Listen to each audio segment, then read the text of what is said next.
I encourage you to take God's Word and find the Old Testament book of Exodus, chapter 3. Exodus, chapter 3. Now, over the past several weeks, we've been in a series called Got Questions. And we've been looking at some honest questions that I believe that we as believers, we've asked at one time or another. And these questions have been about faith. They've been about life, questions that may not have easy answers, but they have biblical answers. And so a couple of weeks ago, we talked about how do we respond, or what do we do when God doesn't answer our prayer? And in the message, I made a statement that I think resonated with a lot of people. And that is, many times when we're praying, we ask God for a Red Sea miracle. In other words, something that is impossible, something, God, I need you to move in a mighty way. And we're asking God for a Red Sea miracle. But many times we don't want to confront Pharaoh in order to experience the Red Sea. And I think that resonated with a lot of people and connected with a lot of people. And afterwards, someone came up to me and said, "Hey, Mike, how do we confront the Pharaoh in our life? How do we, I see that, okay, I'm praying for a Red Sea miracle, but I need to confront Pharaoh. How do I do that, Mike? Does God answer that? Yes. Yes. In fact, we can learn a lot through the life of Moses. And God answers, how do we confront the Pharaohs in our life? And it's one thing to say that we need to confront Pharaoh, and it's another thing to know what that actually looks like. What are the steps? How do we experience that? How do we get through to that in order to get to the Red Sea miracle? Because I believe a lot of times what's standing in between us experiencing that miracle in our life is Pharaoh. And if we don't confront Pharaoh, we'll never... It's not that God can't perform the Red Sea miracle. God can perform the Red Sea miracle. He can do His part, but he gives us a responsibility. And that responsibility is always trust and obey. Trust God with the outcome, but obey God. Obey God in the midst of that. All right? So, four truths that we need to do. If we're going to confront the Pharaohs in our life, there's at least four things that I believe we need to do. Number one is this. We need to admit what our Pharaoh really is. We need to admit what our Pharaoh really is. Exodus chapter 3, look at verse 10. Now God comes to Moses and reveals Himself to Moses through a burning bush. I'll kind of give you a little background to the story here, just so it makes sense and it resonates with us. Moses, at this point in his life, he's a fugitive. If you look at the first 40 years of Moses' life, he thought he was a somebody. He was a prince in Egypt, and he took matters into his own hands, and he killed an Egyptian.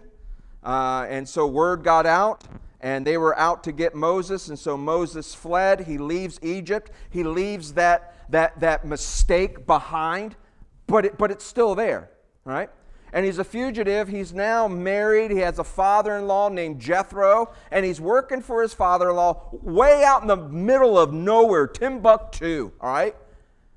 He's a shepherd, and he's just doing, it's just a regular day in the field. Or for us, it's a regular day in the office, all right?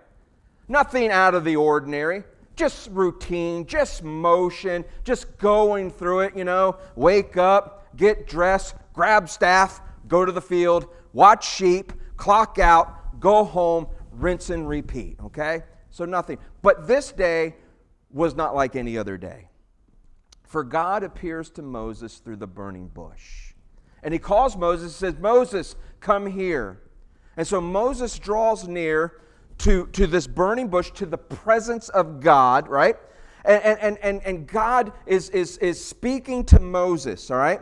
And I want you to after God says, take off your sandals, for the ground you're standing on is holy ground, right? All right? I want you to, the first thing out of God's mouth to Moses, all right? Look at what he says. He says, come now, therefore, I will send you to Pharaoh, that you may bring my people, the children of Israel, out of Egypt. Now, I want you to notice this. God doesn't come to Moses and say, hey, Mo, how's it going, buddy? How are things at home? How's the wife? How's the kids? How's your father-in-law treating you? Just want to catch up with you, Mo. It's been a while. It's been a while since we've interacted. It's been a while. So I'm just kind of curious, Moses, how are things really going for you? I just want to catch up with you. I just want to kind of know. I'm interested in what's going on in your life. No. God cuts right to it. And he says to Moses, come now, therefore, and I will send you to Pharaoh. I will send you to Pharaoh, that you may bring my people, the children out of Israel, out of Egypt, right? So God doesn't tell Moses to avoid Pharaoh, all right? He doesn't tell Moses, hey, pretend Pharaoh doesn't exist. Avoid him, all right? He doesn't tell Moses, wait. Wait until Pharaoh becomes easier to deal with. Wait until it's an opportune time, all right? Does God say any of that in here? Does God say, wait now, hold your horses, all right? Avoid Pharaoh, don't do anything, don't go. No, quite the opposite. God says, come now, therefore, and I will send you to Pharaoh. Now, it tells us something very, very, very important, and that is before there can be freedom, there must be confrontation. Before we can experience the freedom, all right, the life that God designs for us, the God answering our prayer, there has to be confrontation. And we have to admit who our Pharaoh really is. Now, when we talk about Pharaoh, we're not just talking about a person, all right? Now, I get it. In Moses' life, Pharaoh was a real person, all right? But for us, Pharaoh can represent anything or anyone that keeps us from experiencing the freedom in life that God desires for us. For some of you, your Pharaoh is fear. You're afraid. You're afraid of what if. You're afraid of what the outcome might be. And you've been allowing fear to call the shots in your life. All right? For some, your Pharaoh is bitterness. Someone hurt you. And although this event happened in the past, the pain is still there. And the pain is controlling your present. That's your Pharaoh. Might be an addiction for some. In other words, it's something, an addiction is something that promises satisfaction. That's what an addiction is, all right? Something we gravitate to and we keep doing, thinking that if we keep doing this, it satisfies some desire the wrong way. And for us, we think that we'll find satisfaction if we just keep doing this. And so an addiction might be your Pharaoh. For some, it might be pride. Pride that's keeping you from admitting you were wrong. Because we don't want to humble ourselves. For some, it might be anxiety. You're afraid of letting go of control. You're afraid of what will happen.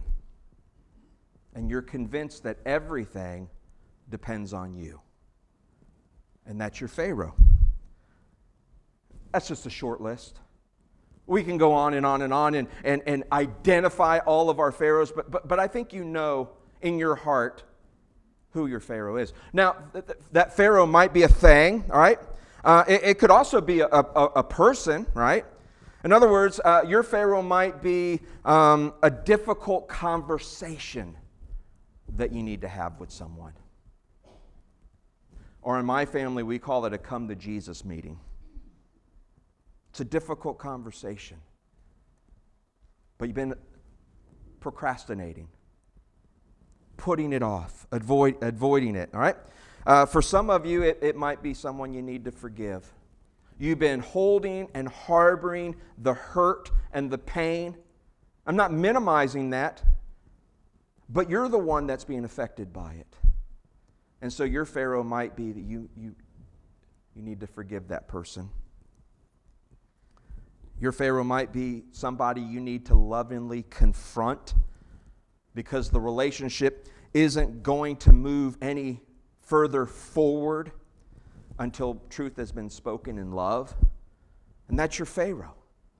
You just been putting it off and avoiding that, all right? So here, in other words, whatever is keeping you prisoner, all right? Whatever is keeping you from obeying God has become your Pharaoh. In other words, in your life, your Pharaoh is whatever or whoever has more control over you than God does. That's your Pharaoh. Now, we can sit here and peel off the layers and get down to the nitty-gritty, but I think you know that. I think you know who your Pharaoh is, all right? Now that you know who your Pharaoh, you need to admit it, all right? And that's the first step towards freedom. It's honesty. Now, here's the truth.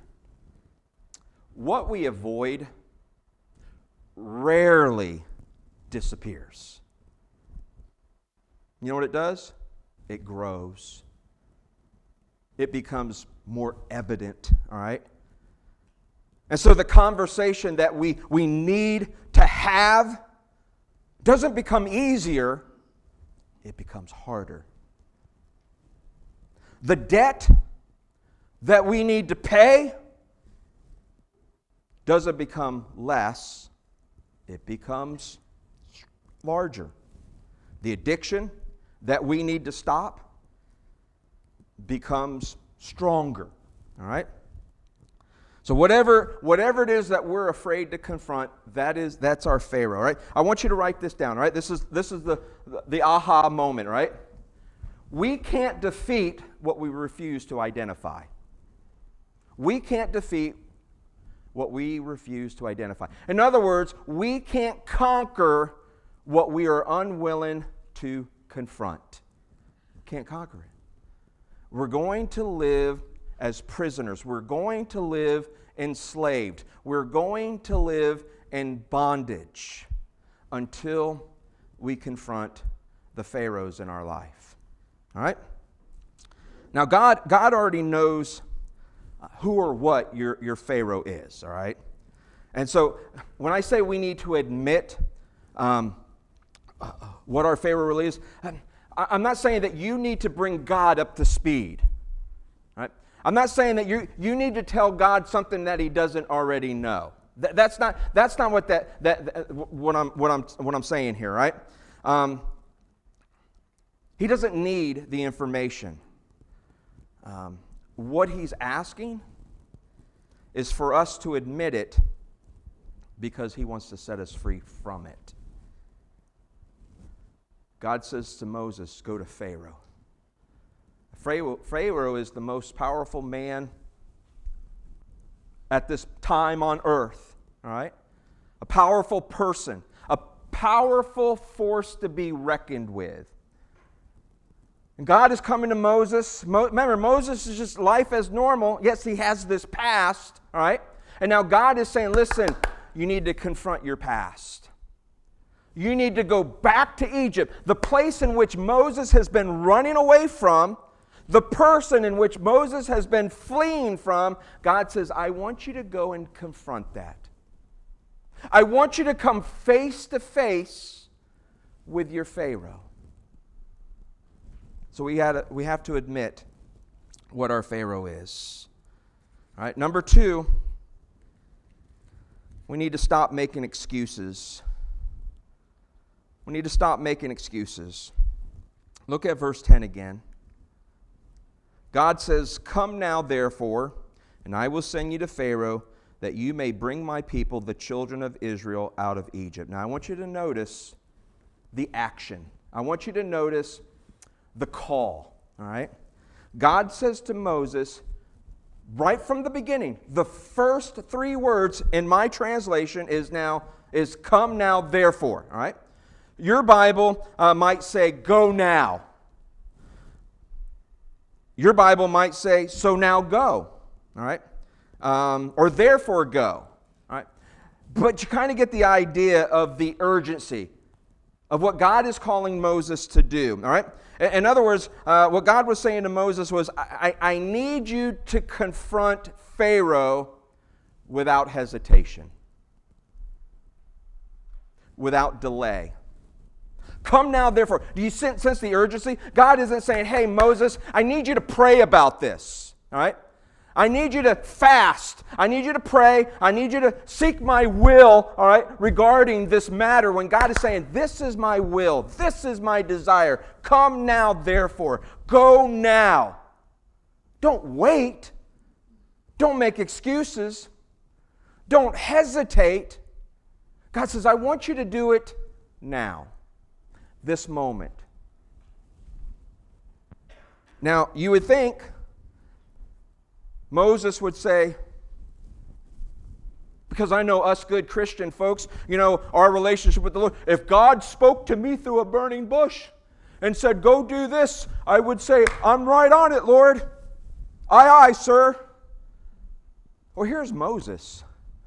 And I think, again, we can learn so much about Moses and human tendency, all right? Remember, God is asking Moses, go confront Pharaoh. Go back to the person you're running from. And Moses doesn't say, "Aye, aye, sir, I'm right on it. I'm going right now." You know what Moses does? He begins to offer God excuses. 5 excuses, actually. I want you to we're just going to do a rundown through the excuses, all right? Just so we kind of get the gist of what Moses is doing, all right? Look at verse 11. Because God says, "I want you to go now. I want you to do this now. I want you to go to Pharaoh.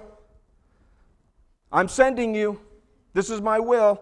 Now you think Moses would have said, "All right, I'm on it." No. What does Moses say to God? I'm glad you asked. But Moses said to God, "Who am I that I should go to Pharaoh, and that I should bring the children of Israel out of Egypt?" In other words, what God is saying to Moses is, "Look, I'm not qualified. I'm not the right person for the job.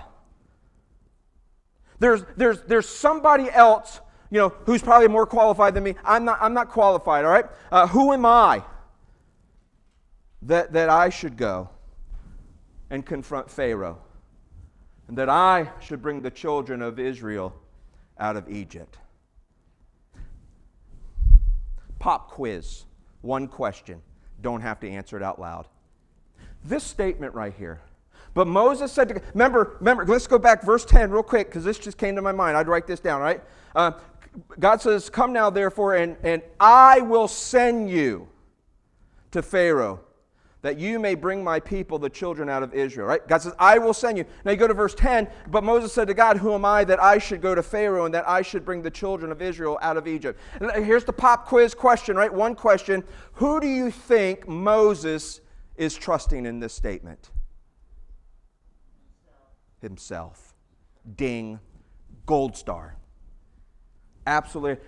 Right from the bat, Moses says, "God, I can't do it." All right? "I'm not qualified." That's excuse number 1. So what does God say? Does God say, "Oh, you're right, Moses. What was I thinking? Surely there has to be somebody else who is better qualified than you. I'm sorry, Moses. Sorry to bother you. Sorry to take you from your busy schedule. Go back to work." Tell Jethro I says hi. No, does God say? No, I want you to see what God says. Next verse, verse 12. So God says, I will certainly be with you. That's God's answer to Moses' question, who am I? God says, I'll be with you. My presence will be with you. God answers Moses' excuse, who am I? God says, it's not about you, it's about me. I'll be with you. Excuse number one. Excuse number two.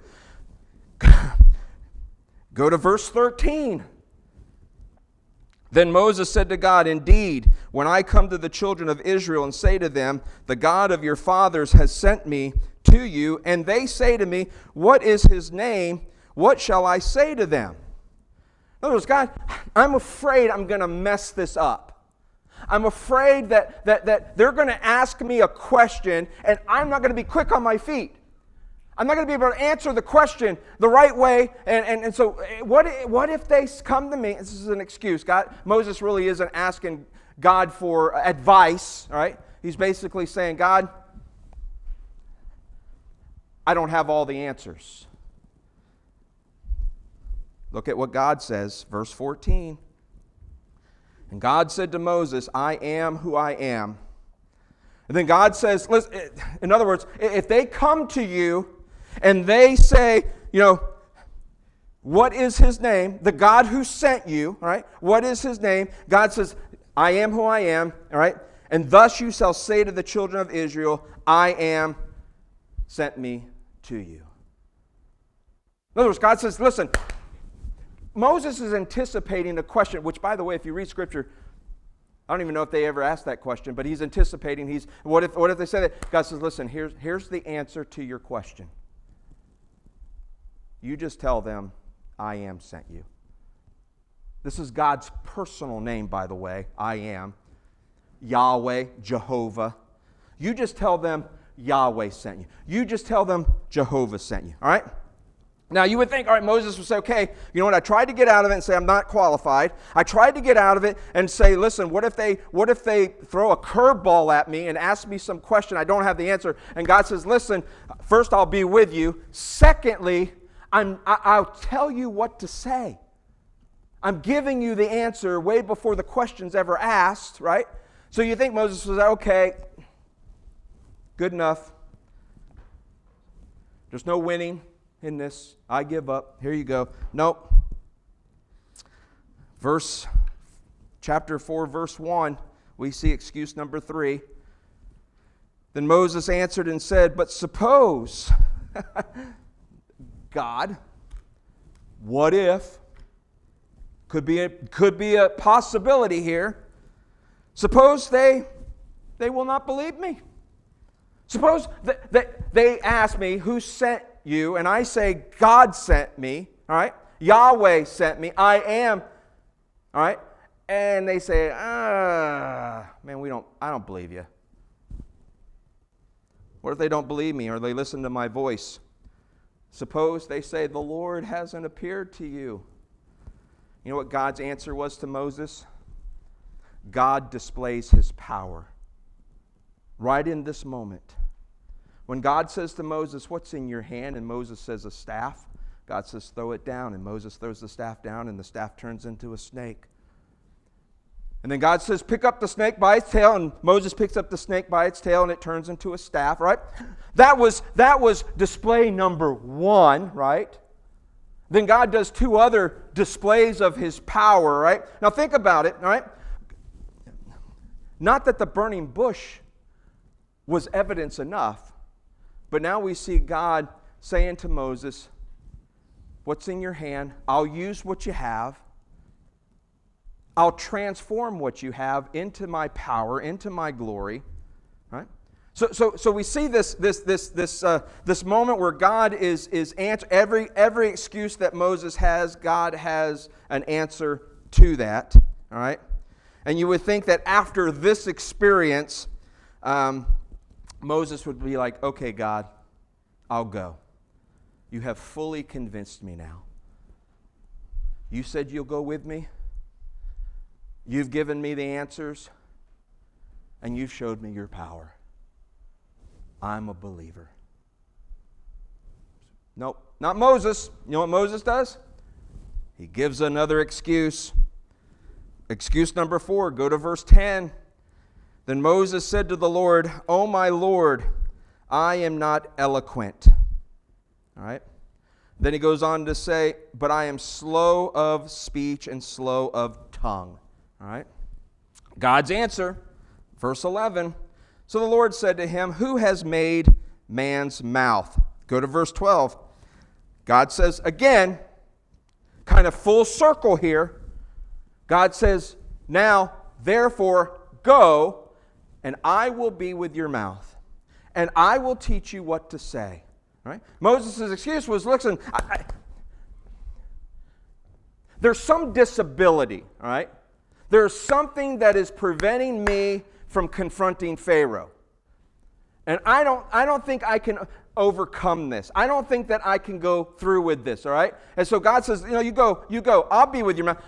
Moses was saying, here's my issue. Here's my problem, God. My problem is I don't know how to say the right words, all right? All right? I'm not eloquent in my speech. That's what Moses is saying. He says, I'm slow of speech, right? In other words, what Moses is saying is, I'm afraid that I'm going to say the wrong thing and I'm going to make matters worse. Have you ever been there? You're afraid of confronting your Pharaoh, right? Because you're afraid that you're going to say the wrong things and make the situation worse. I'm going to tell you this, newsflash. Even if you do say the right things, chances are the situation's still going to get worse, and we're going to get to that point. All right? But this was Moses' excuse. God's answer, verse 11. So the Lord said to him, "Who's made man's mouth?" He says, "Go now." All right. So, in other words, God is saying, listen, I will help you do what I'm calling you to do. All right? Excuse number 5. But Moses said, "O Lord, O my Lord, please send by the hand of whomever else you may send." In other words, you know what Moses is saying? Excuse we all use. Send somebody else. Send somebody else. I don't know if you noticed the progression here of excuse, all right? The one excuse before was, God, I can't do it. Here's why, blank.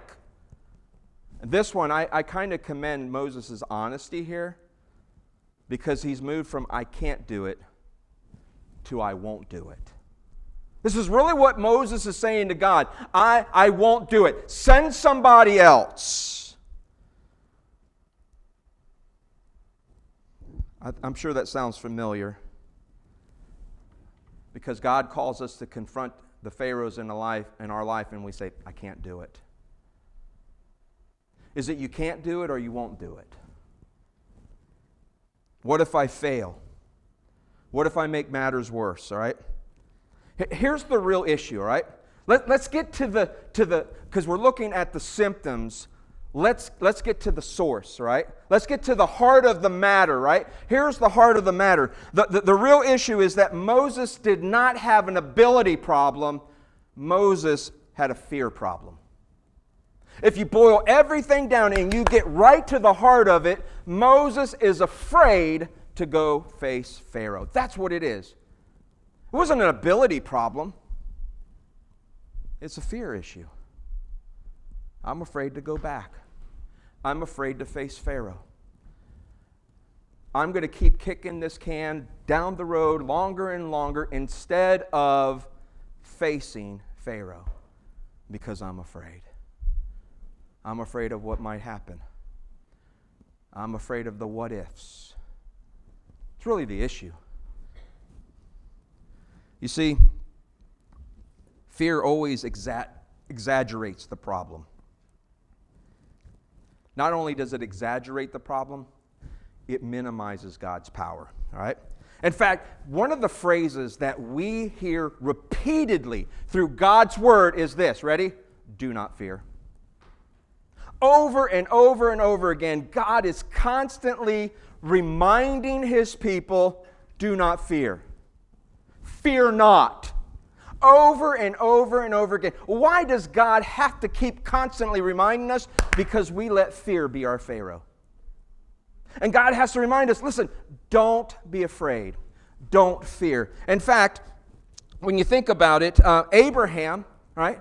The patriarch of faith, Abraham was afraid of the unknown. Joshua was afraid of leaving Israel. Gideon was afraid of the Midianites. David faced Goliath, right? Elijah feared Jezebel. Mary was afraid of the angel Gabriel. Joseph feared taking Mary as his wife, right? The disciples feared the storm. The women at the empty tomb, they were afraid, all right? And so we see this natural tendency when it comes time, we're afraid. We're afraid. We're fearful. And every time God gives someone a difficult assignment, He gives the same message. Do not fear, for I am with you. Notice that God rarely removes the reason for their fear. Instead, He always promises His presence. That's exactly what God does with Moses. Right? Here's the fact. We just want God to remove the obstacle. Right? This is our prayer. God, remove Pharaoh. Just deal with him. Change his heart, God. Just deal with this issue, right? We want God to remove the obstacles. Here it is. You ready? Before we obey. When many times it's the other way around. When we obey, God removes the obstacle. You see, we want God to do this part without us having any faith, without us stepping in, without us taking the next step. We're okay with passive faith. You know what passive faith is? Passive faith is just sitting in your comfortable space, just waiting for God to confront your Pharaoh when God is saying, go now therefore.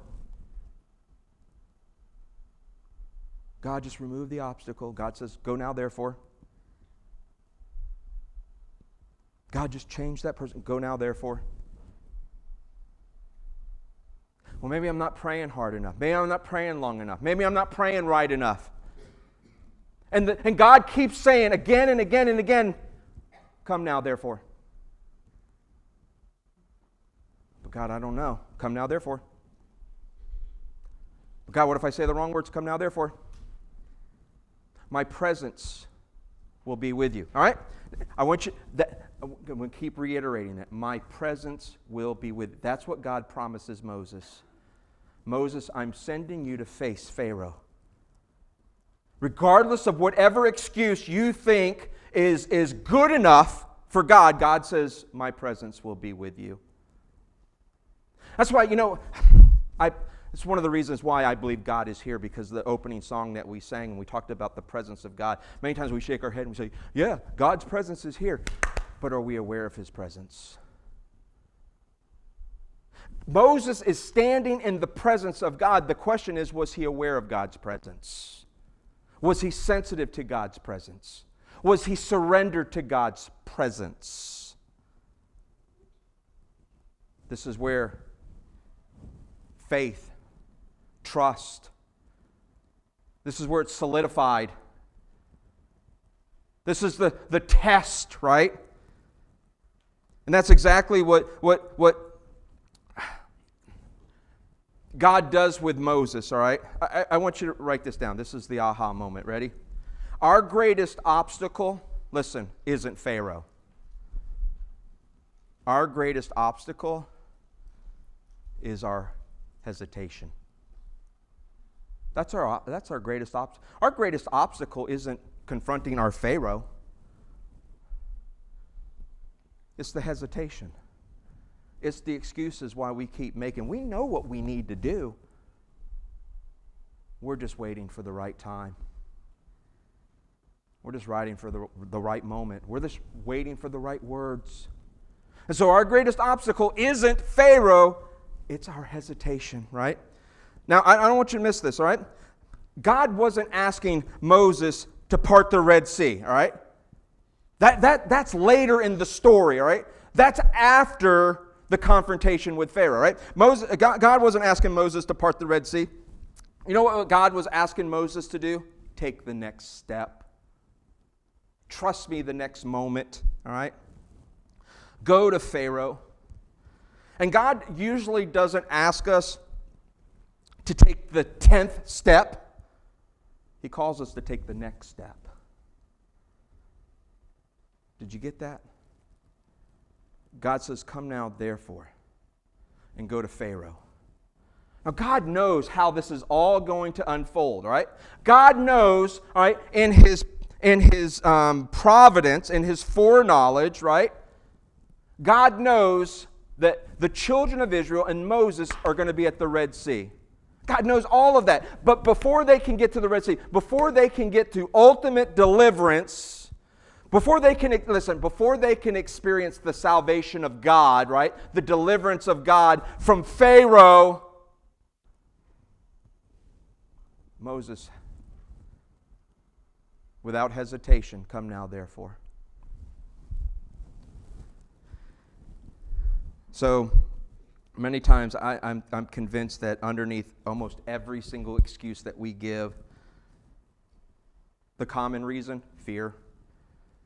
We're afraid. And so instead of, here's the sad part, guys. Instead of confronting Pharaoh, you know what we do? We live with it. We tolerate it. We accept it. Instead of addressing it. Instead of admitting it. And so we manage it. We make excuses for it. But we will never face our Pharaoh until we get over our fear. Let me give you two verses, all right? Two verses that for me, in my stage in life, have just been two pillars of my faith, all right?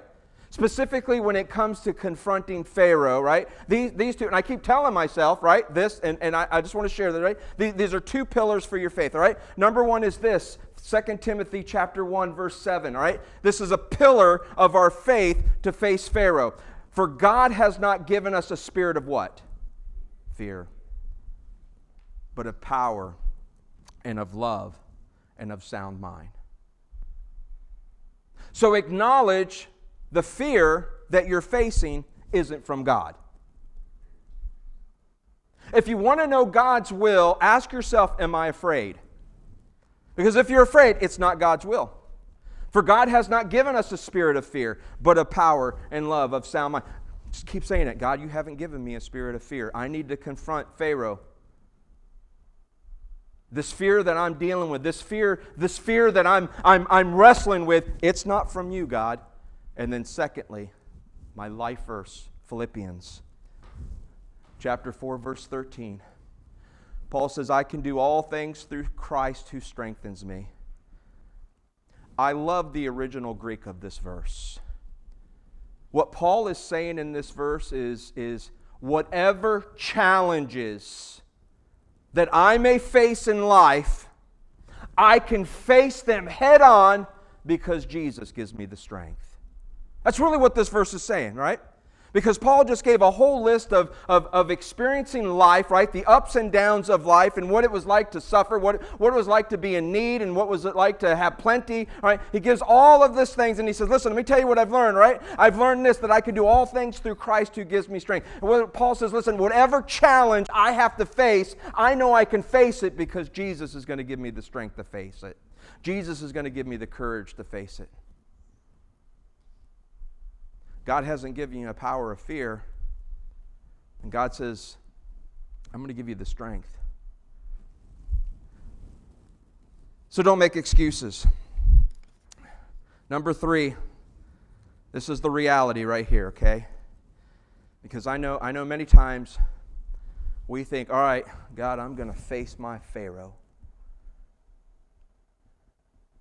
God, you haven't given me a spirit of fear. I can do all things through Christ. I'm going to roll up my sleeves. I'm going to get in it, right? And then we have this expectation that once we do that, Everything else after that is just going to be smooth sailing, right? We faced our fear. We did what God called us to do. We're in line with God's will. And as a result of that, everything's going to be great. No. Faith fact number 3 is this: expect resistance, not immediate results. Expect resistance, not immediate results. One of the biggest surprises in the Christian life is this: obedience doesn't always produce immediate results. We think it does, but it doesn't.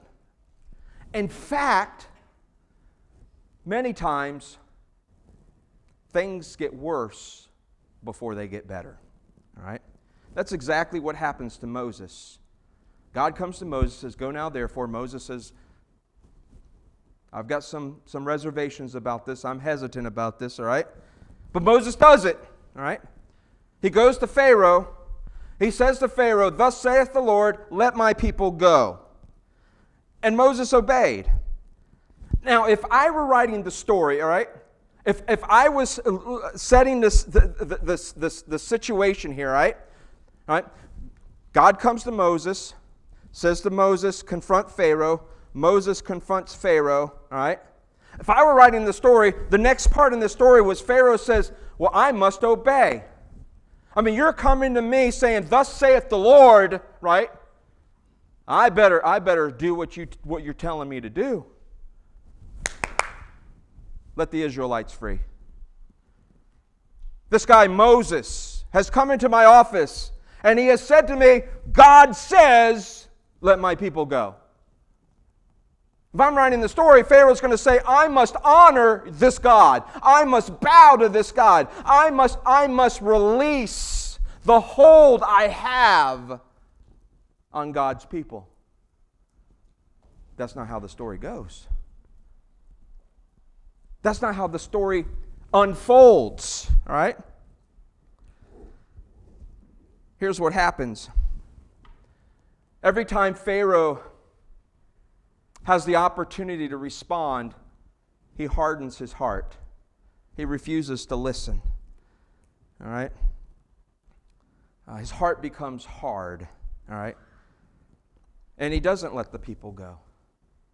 In fact, God's got to get Pharaoh's attention. In fact, if you look at how many times Moses had to keep coming back to Pharaoh and saying to Pharaoh, "God says, let my people go."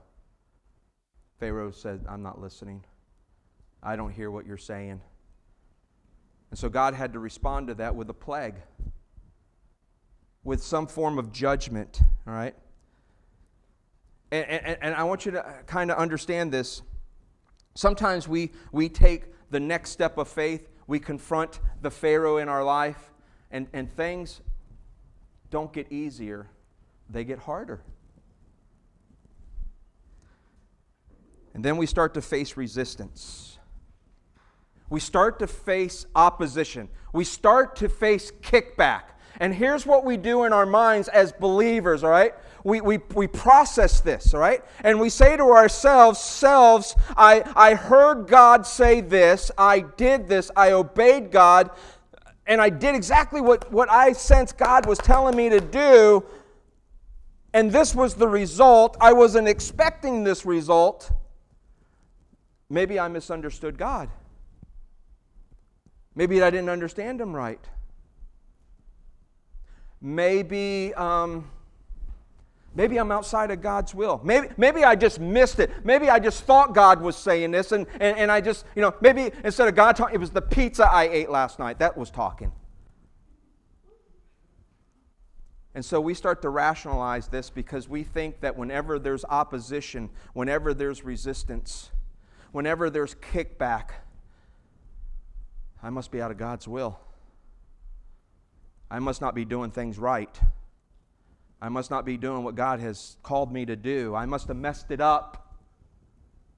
Do you know Moses was right in center of God's will and was experiencing this kickback, this opposition, this resistance?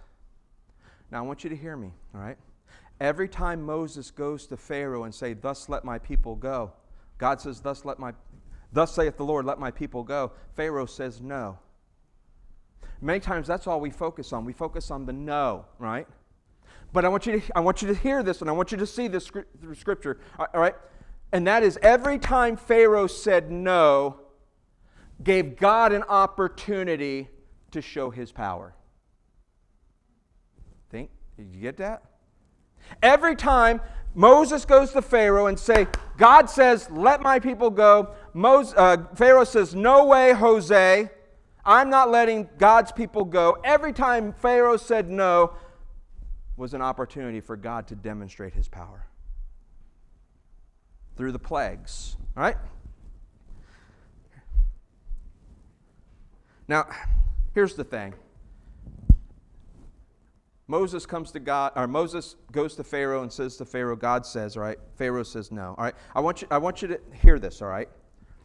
Because this kind of plays into, I want you to add this the next time you're trying to reasonably and logically connect the dots, and you're saying, well, I'm facing this rejection. I want you to remember this. Put this into your equation, all right? Pharaoh wasn't resisting Moses. He was resisting God. Let me say this another way. Pharaoh wasn't rejecting Moses. He was rejecting God. Let's cut to the chase. Pharaoh wasn't obeying Moses. He wasn't obeying God. We've got to put that in the equation. All right? Here's the write it down. Write this down. Don't mistake opposition for God's absence. Because many times we think that we're getting some kickback. Because we just think whatever that Pharaoh is, they're just going to let us go. They're just going to release us. We mustered up the faith. We mustered up the strength. We mustered up the courage to face our Pharaoh. And we think Pharaoh's going to say, there you go, I'm going to let you go. No, it's going to hold on tighter. Things are going to get worse, not better. But remember this. Don't mistake opposition for God's absence. Every time, listen, remember what God says to Moses? Come now, therefore, go. And then God says, I will be with you. I will go with you. Right? Every time. So every time Moses goes into Pharaoh, God is there with them. Every time. So God wasn't absent, all right? He was present. And we think that. We think, well, maybe I'm outside of God's will. Maybe, God hasn't answered my prayer. Maybe He's not working. Or just because the door hasn't opened doesn't mean that God has abandoned you, all right? Just because you're facing resistance doesn't mean that you're outside of God's will, all right? Sometimes facing resistance means you're right spot in the middle of God's will, all right? So what do? We keep trusting. We keep obeying. We keep praying, right? We keep taking that next step of faith. Because there may be times where again, if I was writing the story, right? The initial time where God says to Moses, I want you to go to Pharaoh. And Moses gives all the excuse. And then he goes to Pharaoh. And he says to Pharaoh, thus saith the Lord, let my people go. Pharaoh says no. Moses comes back. God says, go to Pharaoh. You know what? If I'm writing the story, I'm going to be honest. I'm Mo. I would have said, been there, done that. We tried that, God. It didn't work. You know what God says? Go again. Back into Pharaoh's office. God says, let my people go. Pharaoh says, no. Go back. Moses, I need you to go. God, we've done this twice now. 2 strikes, we're out, right? Or 3 strikes, we're out. I don't want to do it again. God says, go again. Every time Moses goes, God's presence is there. All right? So don't mistake opposition for God's absence. Number 4, all right? Remember the steps. Admit. Quit making excuses. Don't hesitate. Right? Expect resistance. Number 4 is this. We need to trust God to fight the battles that we can't fight. We need to trust God to fight the battles that we can't fight. All right? Trust God. Our final lesson, all right, it's after Moses repeatedly came to Pharaoh. And every time Pharaoh said no, his heart became a little harder, and God judged Pharaoh with a plague 10 times until the final plague, when the angel of death descended and the firstborn male would die. That was the straw that broke the camel's back. Now, God has Pharaoh's attention. And Pharaoh calls for Moses, get out of here. All of you. Don't let the door hit you. So they're free, all right? They finally, all right? Pharaoh has finally gave up his grip. He's released them, right? Israel has finally left Egypt, right? But now they're trapped, right? Here's the situation. They have the Red Sea in front of them. They're surrounded by mountains, and they have Pharaoh and his army quickly approaching, moving in. In other words, they're between a rock and a hard place, all right? It seems like this is an impossible situation, all right? There's no way out of this. There's no hope, all right? We're at a dead end. Have you ever been at a dead end? You've done exactly what God has called you to do, right? And you end up in this dead end in your life, and you're like, look, the situation is hopeless. That's where they are. And you think the story would end there, and Pharaoh catches up, and he enslaves the Israelites again, and they just go back to a life of slavery. But that's not how the story unfolds. All right? I want you to listen to what Moses tells them. Because for them, where they were, what they were experiencing, what their eyes were telling them was, this is impossible. We're in for it now. That's what their eyes were telling them. So I want you to listen to what Moses tells them, all right? What God says to them through Moses, all right? Exodus. Oh, I don't have that one. Go over to Exodus 14. I'm going to give you a second because this is powerful. I wish I would have had it. Exodus chapter 14. We're going to look at verses 13 and 14, all right? Because when we hear the words, they're facing an impossible situation. They're between a rock and a hard place, all right? Exodus 14, verse 13. And Moses said to the people, what? Do not be afraid. Stand still and see the salvation of the Lord, which He will accomplish for you today. The Lord will fight for you, and you shall hold your peace. In other words, what Moses is saying to the people is, listen, I know your eyes are saying we're in an impossible situation, right? I know your heart is fearful.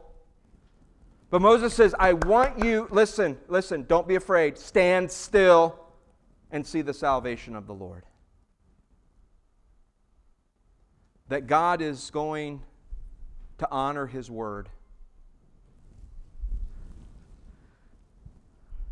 I believe that this verse reminds us something that we often forget. And that is, there are some battles we can't fight. There are some battles that we can't win, and we need God. We need God to fight our battles. That's what Moses is saying. Moses doesn't say to the children of Israel, stand guard! We can do it, boys. We're going to outnumber them. We're going to fight. We're going to fight. No, quite the opposite. Moses says, stand still. We've trusted God. Pharaoh has released us. Now we're in this predicament, and we're going to continue to trust God. And so God tells Moses, take that rod. God, through Moses, parts the Red Sea, makes a way in this impossible situation, right? But I want you to hear this. Moses has responsibilities, and God had responsibilities, all right? That's why I say we want the Red Sea miracle. But we fail to take into consideration all that happened to get to this moment. That before they could experience this Red Sea miracle, they had to confront Pharaoh. They had to be rejected, opposition, refused over and over and over and over again. They had to keep on keeping on. Keep on trusting God. Even though Pharaoh said, no, we're going to keep on trusting.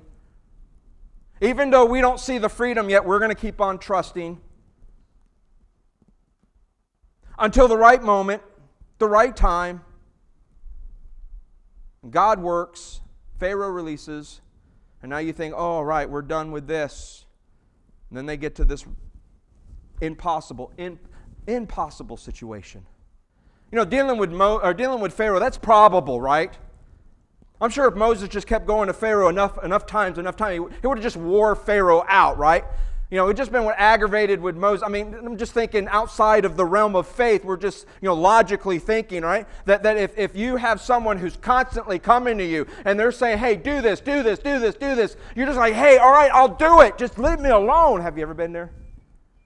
And so we consider and say, well, if Moses just would have kept hounding Pharaoh, sooner or later he would have let him go, right? So we can somewhat make sense of what happened and take God out of the equation there, but now they're in a situation where they have to trust God. There's no probable way for them to get out of this situation unless God intervenes. So God parts the sea. God made a way. Here's the thing I think we need to understand, is that God will never, ever, ever ask us to do His part. Never. He'll always give us a part. He'll always give us a responsibility. But never confuse your part with God's part. Many times we think it's our part when it's God's part. And that's where we wrestle. When God says, I'm not calling you to do that. I'm just calling you to trust. Your responsibility is to trust and obey. Right? I want you to write this down, right? Oh, that ain't it. Write this down. We do our part and we trust God with His part. We do our part and we trust God to do His part. All right? Our responsibility, listen, is obedience. God's responsibility is the outcome. We think that we're responsible for the outcome. So we got to control it. We got to force it. We got to fabricate it. We got to modify it. We got to amend it, right? Because we think that we are responsible for the outcome. God says, no, you are not responsible for the outcome. You're responsible for the obedience.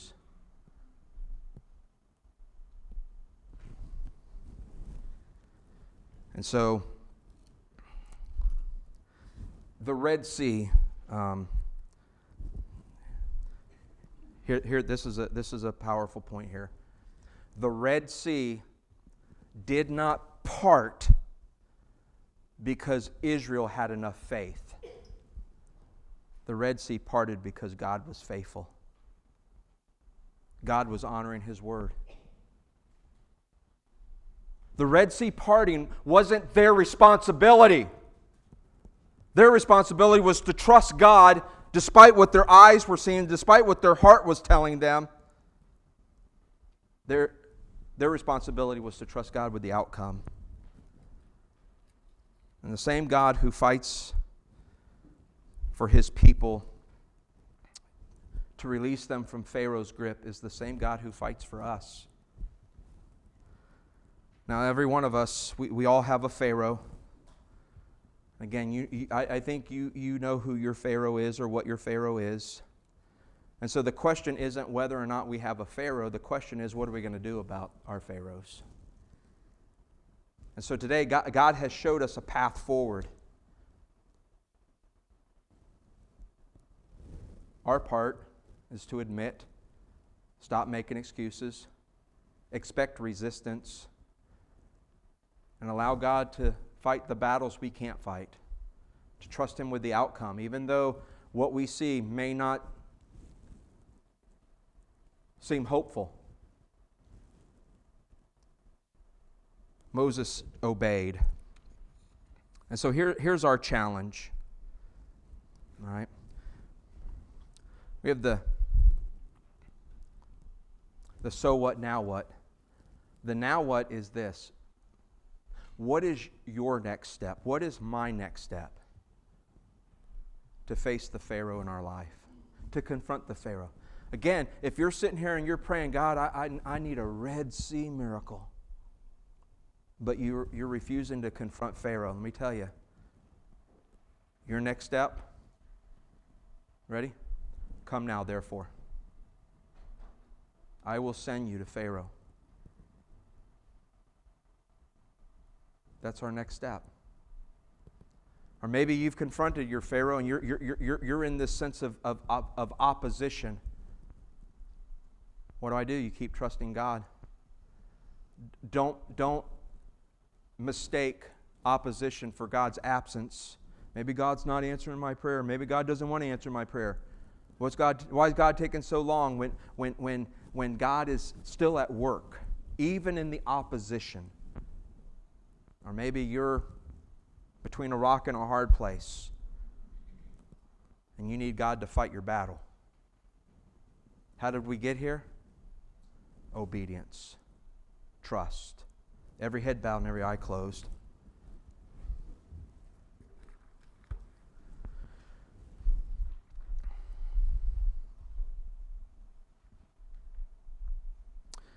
God, thank you. Thank you for your word. Thank you for the truth of your word.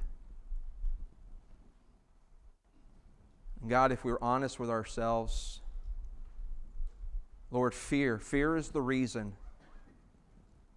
why we don't want to address and we don't want to confront the Pharaohs in our life. We're afraid. We're afraid of what our life might be after confronting Pharaoh. Instead of seeing that until we confront Pharaoh, we will never experience the life you desire for us. And so we would rather pray that you would remove Pharaoh, you would deal with Pharaoh, you would change Pharaoh's heart when you're calling us to admit who or what our Pharaoh is. Be honest.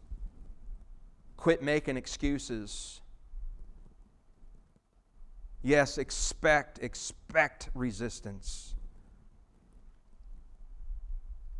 In fact, the hold isn't going to get lighter, it's going to get tighter on us. Expect it. Doesn't mean that you're not working. And yes, God, before we experience that Red Sea miracle, we need to allow you to fight the battles we can't fight. Many times, what you've called the children of Israel, do you call us to do, and that's to stand still.